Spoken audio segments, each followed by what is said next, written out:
lovely ladies. I hope you're all well and I hope you're staying safe. I really hope that you're able to get outdoors where you can for that one time a day, so whether that's out for a walk or out for a run, doing some exercise or taking the dog for a walk. I really hope that you are managing in this lockdown and in this situation that you are able to get out. And that you're not going too insane being in the house all the time. So as always, thank you for your support, thank you for your shares, your views, your likes. I know that Heroutdoors will want to get as many of you out as possible, as soon as possible, when it is safe to do so, and I just generally hope that you're all safe and that you're all well and that you're all fantastic people and you're looking after each other. So this week I'm going to be talking to you about footwear, because obviously when you're going out and you want to enjoy it, there is nothing worse going out and unfortunately getting a blister and it turning into a bit of a bad experience and a bad memory. Okay, so the main thing is obviously your feet, because you're up on your feet, you're walking around, and if there's a bit of discomfort there, it's just going to ruin your experience. So I thought it was important for us all to learn a little bit about it. Now, this is a basic guide, this is my opinion, this is what I have found helpful to me.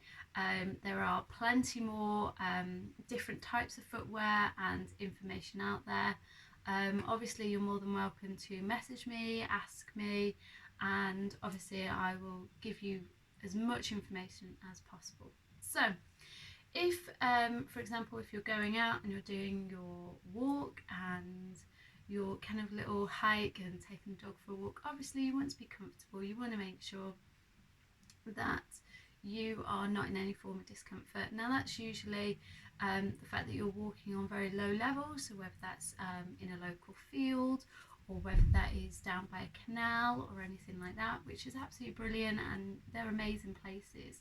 I would probably recommend that you go with just a basic sort of trainer or runner, just so that it's nice and comfortable. Obviously in the winter that might change to maybe like a welly or something like that, because obviously if it's wet and it's damp under feet, you don't want wet feet. So, but obviously summertime now. So a simple runner would be absolutely fine, just as long as obviously it's the right size for you.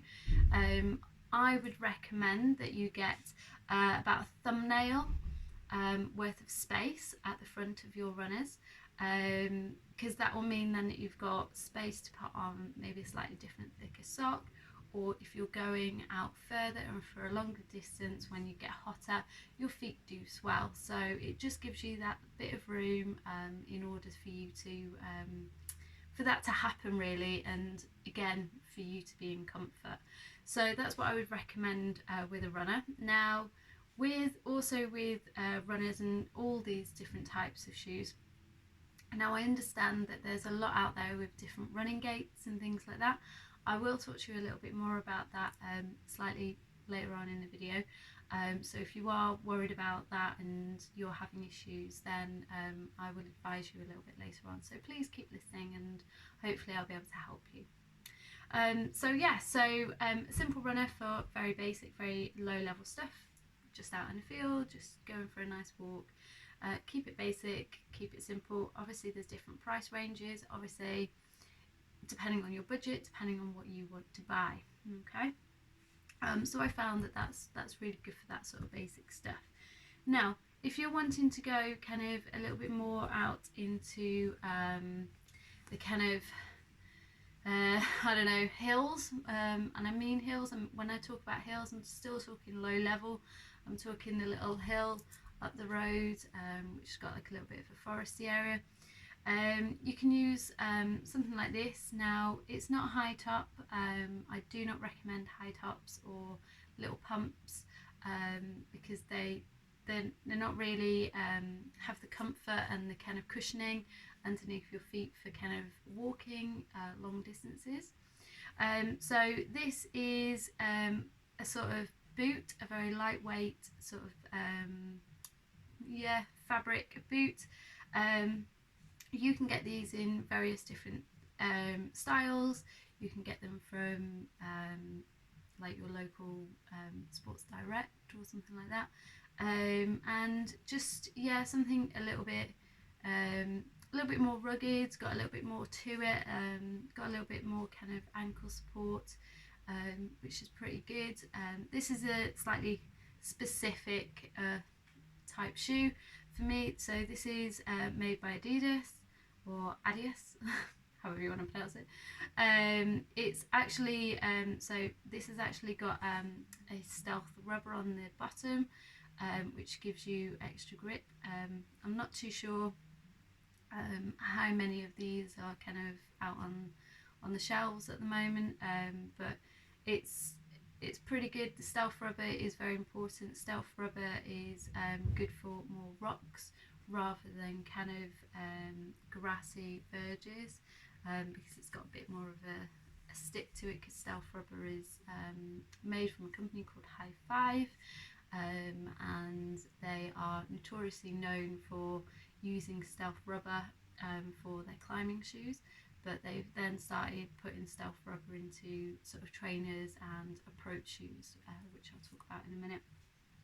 But yeah, so something that's a little bit more tangible, other than a trainer, still breathable, still light, still very comfortable, got quite a lot of cushioning underneath, for obviously putting in the miles. So if you're wanting to kind of go that next step from just kind of very flat basic walking to kind of, you know, a couple of little hills and inclines in your local area, probably recommend something like that. It's a bit more of an outdoorsy type shoe. Something similar to that outdoorsy type shoe could be something like Innovate.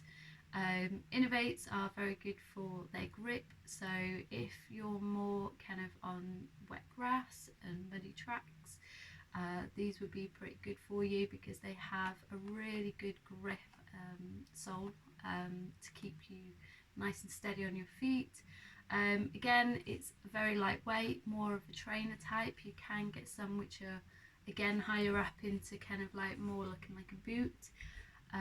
Again, very good, breathable.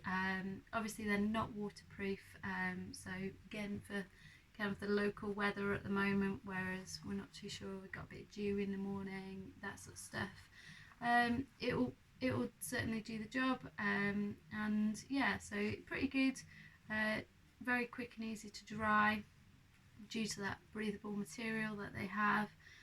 But yeah, very grippy.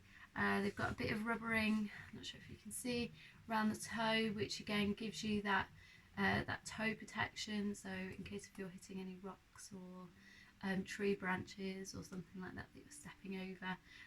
So again, a bit more sturdier. They're not as flexible as kind of something that, yeah, see, not as flexible, but whereas your trainers, obviously they're really flexible. So yeah, it just gives you that little bit extra support in your foot. Okay. So talking a little bit earlier on about approach shoes, so this is my 510s.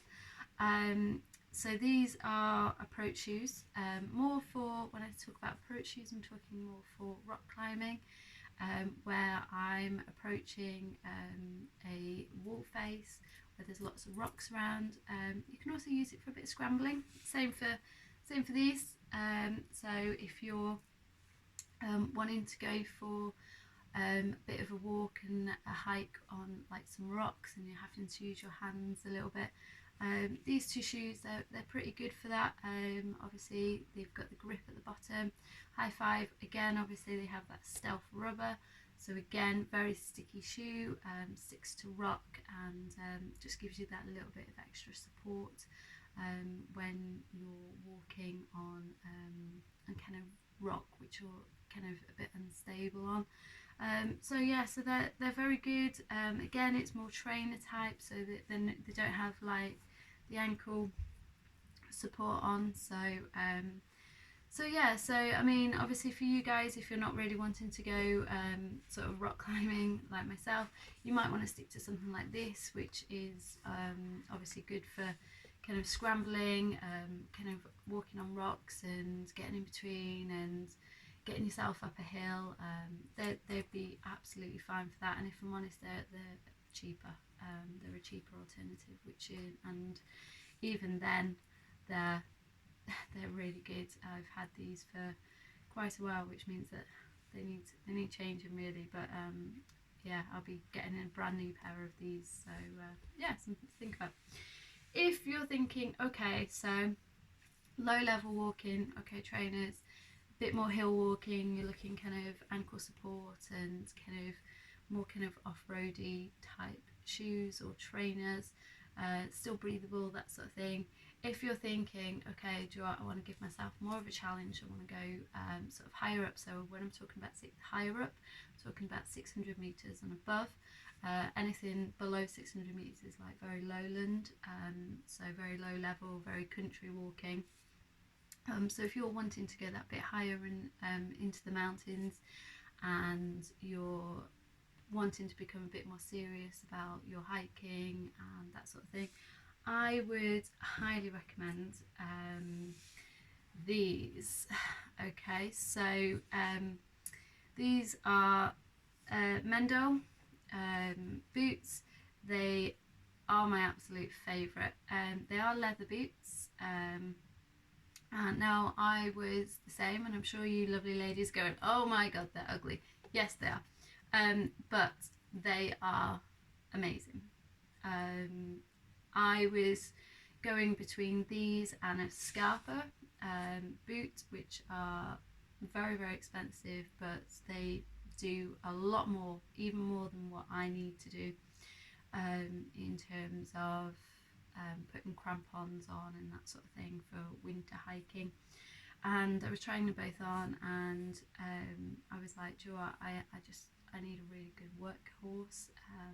My feet are, I'm always on my feet, I'm always in the mountains, so I need to look after them more.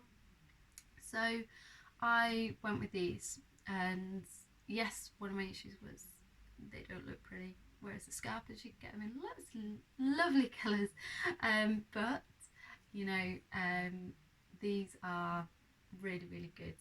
So they're leather boots. They have obviously the ankle support, they have great cushioning in them. They're waterproof, obviously up to the seam, which is really, really good. They can be cleaned up, repolished, re-waterproofed, which is amazing, so they'll last a lot longer. Obviously, they are that more expensive because I'm now investing money into my feet and into sort of my hill walking, and I absolutely love them. Obviously, with the right pair of socks, they're amazing. They are really, really good shoes. I've never had a blister with them, and they're really comfortable, and yeah, they absolutely do the job that I need. They're very sturdy. They're a lot more sturdier than any other boot that I've ever worn in my life, but they are comfortable. And like I said earlier on, if you're comfortable, that is the main thing, because there's nothing worse going up into the mountains and having an issue with your feet, and yeah, it just takes the whole experience away from it. So sorry, I'm doing a lot of blabbering today, but yeah, so these are my workhorse. This is what I use day in, day out, up in the mountains. Again, depending on the terrain, depending on what footwear I might decide to use, depending on the certain situation and what I'm going to be doing.